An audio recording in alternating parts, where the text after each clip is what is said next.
Gênesis, capítulo de número 12. Gênesis, capítulo de número 12. A gente vai ler só alguns versículos do capítulo 13.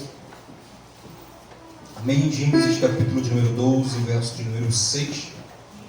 Glorificado seja Deus. Deus colocou algo no meu coração. Eu quero compartilhar com a igreja. Gênesis, capítulo de número 12, verso de número 6. Primeiro livro da Bíblia.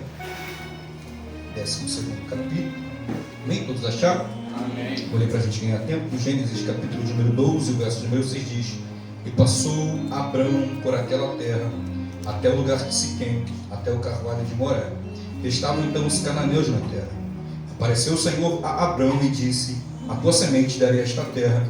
E edificou-lhe um altar ao Senhor que lhe aparecera. E moveu-se dali para a montanha banda do oriente de Betel. E armou a sua tenda, tendo Betel ao ocidente e Ai ao oriente, e edificou ali um altar ao Senhor, e invocou o nome do Senhor. Depois caminhou Abrão dali, seguindo ainda para a banda do sul. Verso 10. E havia fome naquela terra, e desceu Abrão ao Egito para peregrinar ali, porquanto a fome era grande naquela terra. Capítulo 13, verso 1, diz o texto: Subiu, pois, Abrão do Egito para a banda do sul, ele e a sua mulher, e tudo que tinha com ele Ló. E ia Abrão muito rico em gado, em prata e em ouro. E fez as suas jornadas do sul até Betel, até ao lugar onde ao princípio estivera a sua tenda, entre Betel e Ai, até o lugar do altar que dantes ali tinha feito. E Abrão invocou ali o nome do Senhor. E também Ló, que ia com ele, tinha rebanhos e vacas e tendas, e não tinham capacidade a terra para poderem habitar juntos, porque a sua fazenda era muita, de maneira que não podiam habitar juntos. Você pode sentar, glorificando. Aleluia. Glória a Deus. Gênesis vai nos narrar o início das coisas. No começo das coisas a gente vê que ele vai dizer que Deus cria os seres humanos, cria todas as coisas. Após a criação, nós vemos a queda do homem. Gênesis capítulo número 3, 4. Nós vemos toda a desgraça que o pecado causa na terra. Desde Abel e seus descendentes. Nós vemos que uma desgraça total por causa do pecado cada vez mais acontece. A Bíblia diz que Caim mata seu irmão Abel. Após Caim matar seu irmão Abel, ele foge e constrói uma cidade. Após construir uma cidade, Caim vai ter descendentes. Tendo descendentes, a Bíblia vai dizer que havia duas gerações. Uma geração pura e uma geração corrupta. A geração de Caim e a geração de Sete. A Bíblia vai dizer que o tempo se passa, mas uma daquelas gerações se corrompe. Gênesis capítulo número 6, o Eduardo falou sobre isso. A Bíblia diz que após a geração dos filhos de Deus começar a se unir às filhas dos homens, a Bíblia diz que mais uma vez a humanidade se corrompe. E Deus traz um dilúvio sobre a terra. O dilúvio passa, Deus preserva a vida de Noé. A gente vai ver que vai chegar aqui no capítulo 11, 12, 13. A Bíblia, ao ler ela, a gente vai perceber que havia uma necessidade de que alguém se mantivesse puro, para que desse início e continuidade à linhagem do Messias. Deus, ele precisava usar alguém para dar continuidade a essa descendência de pessoas puras. É aí que a Bíblia diz que Deus aparece a um homem chamado Abrão em Ur dos Caldeus e diz a ele: sai da tua terra, da tua parentela, da casa de teu pai, para a terra que eu te mostrarei. Eu vou te abençoar, vou te dar um nome, você será famoso, abençoarei todas as nações da terra através de você. E é dali que começa o chamado na vida de Abraão. A gente vai ver que Abraão era casado com uma mulher que ainda se chamava Sarai. Mais tarde Deus muda o nome de ambos. Então a gente vê ali que a Bíblia diz que Sara era estéril. Mas embora Sara fosse estéril, mesmo assim Deus chama esse casal para que desse casal ele multiplicasse muitos descendentes. Aleluia. Até o Messias chegar. Eles são um casal mais improvável para o propósito de Deus se concretizar. Se de um lado nós vemos um homem que já tem uma idade avançada, de outro nós olhamos também que é estéril, mas Deus os chamou. Porque Deus tem uma peculiaridade: chamar os improváveis. Aleluia. Deus, Ele não mede pela régua que os homens medem. Às vezes Deus vai medir diferente daquilo que os homens não medem. Aleluia. Perceba que nós, às vezes, quando vamos jogar um futebol, a gente só quer escolher os melhores.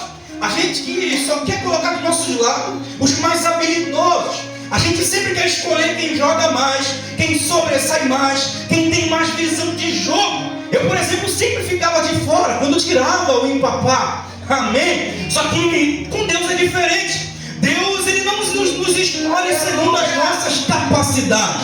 Deus não nos escolhe segundo a nossa inteligência.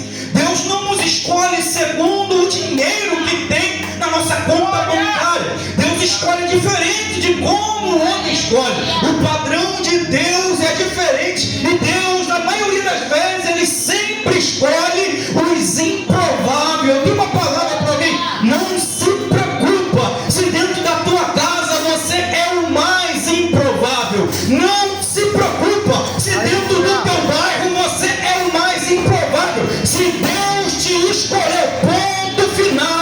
Ele não errou quando ungiu a tua cabeça. Ele não errou quando te escolheu. Ele não errou quando te nomeou. Se Deus te escolheu, deixa eu falar, Deus te escolheu. Deus escolhe os improváveis. Ele escolheu Abraão. Deus usa as coisas loucas deste mundo para confundir as sábias. Deus usa as coisas fracas desse mundo para confundir as fortes. Deus usa as coisas vis e desprezíveis desse mundo e as que não são para confundir as que são. E por quê? Para que nenhuma carne se glorie perante Ele. Ninguém pode falar: eu cheguei porque eu sou muito inteligente, eu cheguei porque minha voz é muito bonita, eu cheguei porque eu sou muito intelectual. Não, não, não, não, não. Tu só chega porque Deus te escolheu. Deus escolheu Abraão. Era improvável, mas Deus escolheu. Deus aparece e diz: olha, Abraão, eu te escolhi.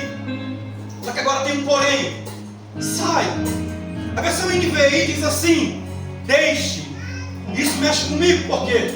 Porque Deus tem um propósito com esse homem. Deus tem uma promessa com esse homem. Deus quer fazer esse homem grande. Mas está dizendo: olha, Abraão, para viver o que eu tenho, tu tem que deixar o que tu tem. Aleluia. Muitos de nós temos promessas. Muitos de nós, Deus já disse um montão de coisa ao nosso respeito.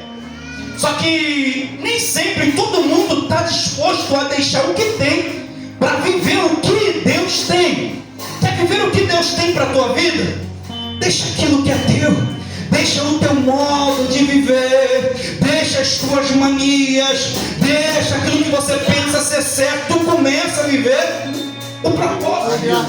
Deus se apresenta a Abraão e diz: deixa o que é seu e vem viver o que é meu. Tu vais ser famoso. Você será grande. Você vai ser uma bênção. Do versículo 1 ao versículo 3 de Gênesis 12, nós vemos Deus falando com Abraão. Do versículo 4 em diante, nós vemos a resposta de Abraão, de acordo com aquilo que Deus falou com ele. Deus disse que faria dele uma bênção. Deus disse que abençoaria ele. Deus disse que ele seria famoso. E o que Abraão faz? Em resposta disso, Abraão sai. Só que tem um porém. Deus fala assim: olha, você sai da sua terra, da sua parentela, da casa de teu pai. E aí, eu vou para onde? Eu ainda vou te mostrar. Para a terra que eu te mostrarei. Aleluia. E aqui é um princípio muito forte. Tem coisas que na nossa vida só vão acontecer na medida que a gente caminhar. Aleluia. Perceba, Deus diz: eu ainda te mostrarei. Deus não mostrou, mas ele saiu. Por quê? Porque ele acreditou naquilo que Deus falou. Tem gente que primeiro quer ver para depois sair. Deus está dizendo: primeiro você sai e depois você descobre. Primeiro você sai e depois eu se manifesto. Primeiro você sai e depois eu abro a porta. Primeiro você sai e depois eu te abençoo.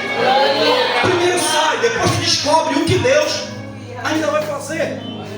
Pois bem, Abraão saiu de casa. A Bíblia vai dizer que agora a vida de Abraão torna em torno de duas coisas: montar tenda, desarmar tenda, caminhar e montaram um altar. Abraão está em grande comunhão com Deus. Por quê? Porque por onde Abraão passa, Abraão deixa um altar. E é assim na vida do cristão. Ele é um peregrino, ele é um forasteiro, ele está em terra estranha, ele está sempre de passagem. Só que por onde ele passa, ele deixa um altar. Por onde ele passa, ele deixa uma marca que ele passou por ali. E quem olha, o altar diz: Abraão passou por aqui. Abraão passou por lugares idólatras, mas deixou um altar. E a nossa vida tem que ser assim. Você está no teu trabalho, deixa um altar lá. Deixa um altar na escola. Deixa um altar na tua casa. Por onde você passar, você tem que deixar um altar. Por onde Abraão passava, tinha um altar. Abraão está em grande comunhão com Deus. Abraão não saiu da terra. Abraão deixou a parentela. Abraão está caminhando.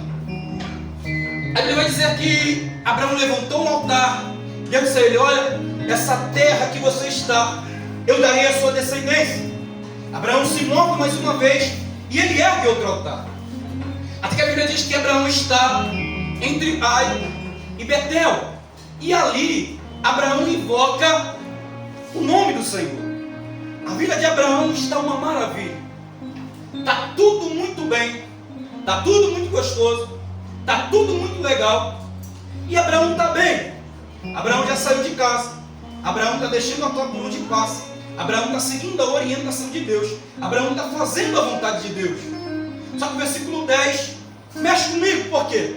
Porque ainda que Abraão tenha deixado casa, ainda que Abraão esteja vivendo o propósito de Deus, ainda que Abraão esteja seguindo a vontade de Deus, Abraão agora vai passar por uma dificuldade. A Bíblia diz que veio uma grande fome sobre a terra. Ele não estava em pecado, ele estava orando.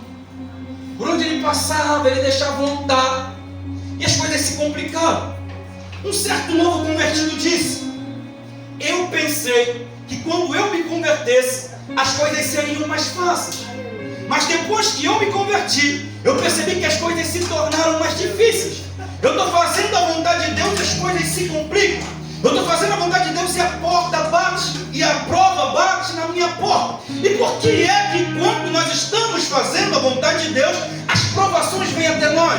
É para provar se a nossa fé é autêntica. Deus agora vai provar a fé de Abraão. Abraão, tu saiu de casa, tudo bem. Abraão, tu está levantando altar, tudo bem. Abraão, você está vivendo uma vida comigo, tudo bem. Mas deixa eu ver se essa fé é de verdade.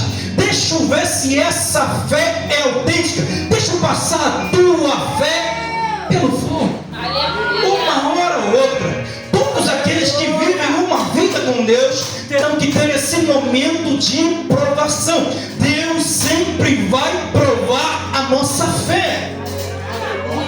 E é nesse momento que Deus prova a nossa fé que a gente precisa escolher entre duas coisas. Escolher entre o quê? Entre a fé e a razão. A razão diz: Abraão desce o Egito. A fé diz: Abraão, permanece, que eu vou cuidar de ti. Em toda a nossa vida, na vida de todo cristão, chega esse momento que você tem que escolher entre viver pela fé e viver pela razão. Lembra do povo de Israel? Fala-se, ele leu aqui sobre Êxodo 14. A Bíblia diz que eles saem do Egito. A Bíblia diz que Deus dá uma ordem: parem em Piairote, entre Baal-Zephon e Migdal. Ali eu vou glorificar o meu nome. O povo sai do Egito, eles chegam no Mar Vermelho, e quando eles se encontram diante do Mar Vermelho, de um lado se encontram desfiladeiros, de outro também. Na frente, o Mar Vermelho, e atrás, Faraó. Quando eles percebem que estão cercados e Faraó está na sua retaguarda, alguém vira para Moisés e diz: eu te avisei, era melhor deixar a gente no Egito. É melhor ser um escravo no Egito do que um cadáver no deserto. Eu já disse para você, Moisés, não ia dar certo. Você tirou a gente do Egito para morrer, eles deviam escolher fé ou razão. A razão diz, vocês vão morrer, mas a fé diz, o mar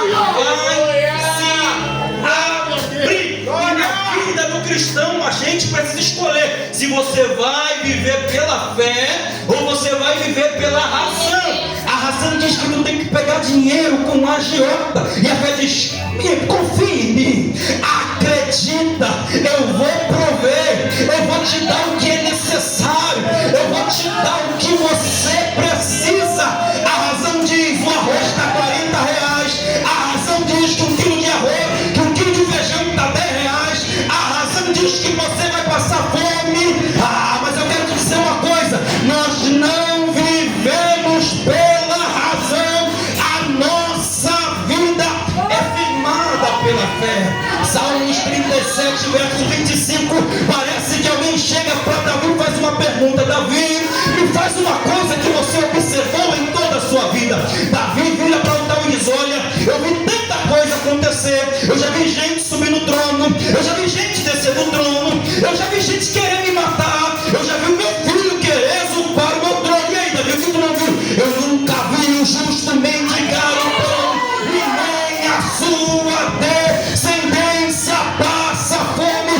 Salmos 34, verso 10, os filhos do leão necessitam e sofrem fome, mas aqueles que buscam o Senhor de nada tem falta, de nada tem falta. Deus não vai te desamparar. Eu tenho uma palavra para alguém, não desça ao Egito, habita na terra que eu te disser, peregrina nela e eu serei contigo. Você pode levantar uma das tuas mãos, Deus será contigo nessa prova, Deus será contigo nessa dificuldade, Deus será contigo. Você dá glória a Deus.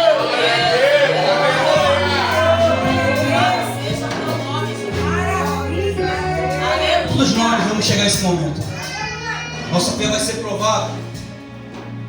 Quando está tudo bem, Deus envia as provações. Mas não é para o nosso mal, é para nos fazer crescer. E é para ver se a gente está aprovado. Deus tem um método pedagógico na escola do deserto. Se eu fosse dar um nome a esse método, eu diria que são os 4 P de Deus. Por quê? Perceba que na vida de todo cristão, primeiro Deus promete. Deus faz promessas a nós. Deus fala, olha, você vai ser grande, você vai ter sua empresa, você vai ter uma família, você vai ter um casamento. O primeiro P de Deus são as promessas. E quando as promessas vêm, como nós ficamos alegres, como nós nos alegramos. Só que depois desse primeiro P vem o outro P. E qual é? As privações. Quando Deus nos priva. Já percebeu que quando o povo saiu do Egito, o povo atravessou o Mar Vermelho, logo de cara veio uma prova, logo de cara Deus privou eles, logo de cara faltou água, logo de cara faltou pão. E por que isso? É para que o terceiro P se aplique na nossa vida. Qual? Deus nos provar. Aleluia. E para que nos provar? Para ver se nossa fé é autêntica, mediante o nosso comportamento, vai determinar se aquela promessa que Ele falou vai se cumprir ou não. Qual é o 4P? Deus sempre envia a sua provisão. Deus age dessa forma na nossa vida. Promete, priva, prova e Ele provê. Amém? Abraão desceu ao Egito. Abraão não se saiu bem dessa prova de Deus. Abraão não foi aprovado. E perceba que por mais que seja em termos geográficos, desceu, isso também nos fala de algo espiritual. Por quê? Porque quando Abraão desce ao Egito, não existe nenhum registro de que no Egito Abraão levantou algum altar. No Egito Abraão mente. No Egito Abraão coloca a sua família em risco. No Egito Abraão diz que sua mulher era sua irmã, embora isso não seja uma mentira. Gênesis 20:12 diz que Sarai era meia-irmã de Abraão. Ela era filha de seu pai, mas não era filha de sua mãe. De fato, ela é uma irmã de Abraão. Só que Abraão, ele está tentando mentir para preservar aquilo que Deus falou que aconteceria. Se Deus falou que abençoaria ele, ponto final. Não precisa mentir, não precisa inventar, não precisa dizer que Sara é irmã, não precisa de nada disso. Só que Abraão mente, desce ao Egito. No Egito, agora Faraó toma a mulher de Abraão. A mulher de Abraão é tomada. A Bíblia vai dizer que Deus agora vai ferir Faraó com grandes pragas. Quando Faraó é ferido com grandes pragas, Faraó vai perceber que aquilo era por causa de Abraão. Então ele questiona Abraão: por que não disseste que ela é tua irmã? Por que não me disseste que ela era tua mulher? Abraão diz que tinha tido medo, e era por isso que ele fez isso. O texto diz que Faraó vai colocar Abraão para fora do Egito, vai pegar ovelhas, gados, camelos, jumentos e vai dar a Abraão. E agora Abraão é expulso do Egito. Isso me chamou muita atenção, irmão. Por quê? Porque quando a gente não se encontra na posição que nós deveríamos estar, até os ímpios falam o que nós deveríamos fazer. Meu Deus. Lembra de Jonas? Os ímpios tiveram que exortar Jonas a respeito daquilo que ele estava fazendo. Agora em dezembro, confesso que eu não estava tão espiritual. Sou humano.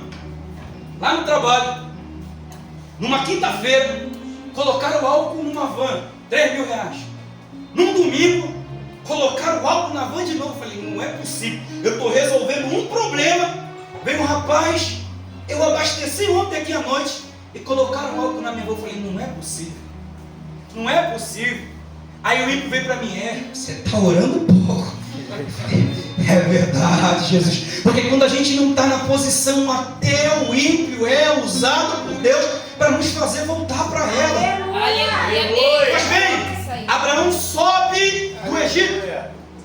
E agora Abraão, ele vai voltar até o lugar do princípio. Abraão está rico em ouro. Abraão está rico em gado. Abraão tem de tudo. Mas ele entende: não era para mim ter saído de Betel. Não era para mim ter largado o altar.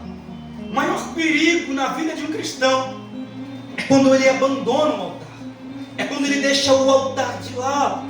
É quando ele deixa o altar para escanteio. Quando Abraão coloca o altar de lado, a sua vida corre perigo. Mas Abraão entendeu: o Egito é bem irrigado, o rio Nilo é lindo, no Egito tem de tudo, mas eu prefiro Betel. No Egito tem pão, no Egito tem fartura, no Egito tem muita coisa, mas nunca mais eu saio de Betel. Eu tenho uma palavra para alguém: Betel significa casa de Deus. Às vezes alguém olha para nós e se crente em quê? Quando eu estou no mundo é muita porta aberta. Quando eu estou no mundo é tudo mais fácil. Quando eu estou no mundo as coisas é mais acessível. Mas você vai virar para ele, vai olhar na cara dele e vai dizer: o mundo é legal, mas eu prefiro Betel. O mundo parece bom, mas eu prefiro Betel. O mundo tem fartura, mas eu prefiro ficar com Betel. E levanta a mão quem não abre mão de Betel. Abraão volta. Abraão está em Betel. E ele volta ao lugar do princípio. Se eu fosse dar um nome a essa mensagem, seria de volta ao altar. Abraão volta ao lugar onde o princípio estiver. Ele volta para a sua origem. Desceu para Betel. Vacilou. Mentiu. Mas entendeu: é melhor estar em Betel. Eu prefiro o altar. Abraão está em Betel. Abraão levanta um altar. E é nesse momento que a Bíblia diz que acontece uma contenda entre os pastores de gado de Abraão e os pastores de gado de Ló.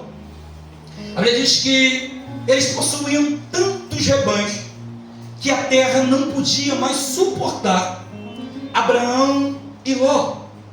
Eu não gosto de colocar pessoas como nossos inimigos. Perceba que quando Deus diz para Abraão sair da terra dele, da parentela dele, da casa do pai, Ló não estava incluído. Ló é sobrinho de Abraão. Arã, pai de Ló, morreu. E por Arã, pai de Ló, morrer, provavelmente Abraão pega Ló e cria como se fosse seu filho. Só que o propósito de Deus era com Abraão. Perceba que no capítulo 13, a Bíblia diz que depois que Abraão se separa de Ló, Deus fala com Abraão. E Deus falou algo no meu coração. Existem coisas que não podem viver no mesmo ambiente. Existem coisas que não podem estar juntas. Não que o propósito de Deus seja pequeno, mas existem coisas que, se estiverem juntas, vai dar contenda, vai dar confusão, vai dar rivalidade. Então Abraão entende: não quero viver rivalidade, não quero viver contenda.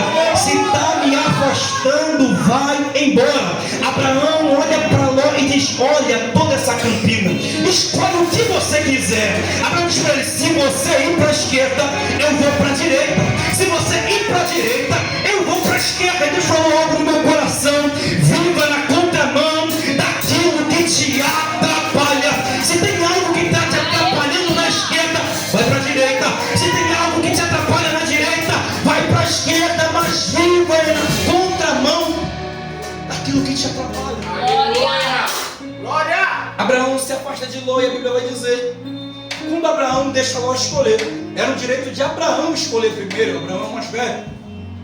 Só que Abraão deixa Ló escolher.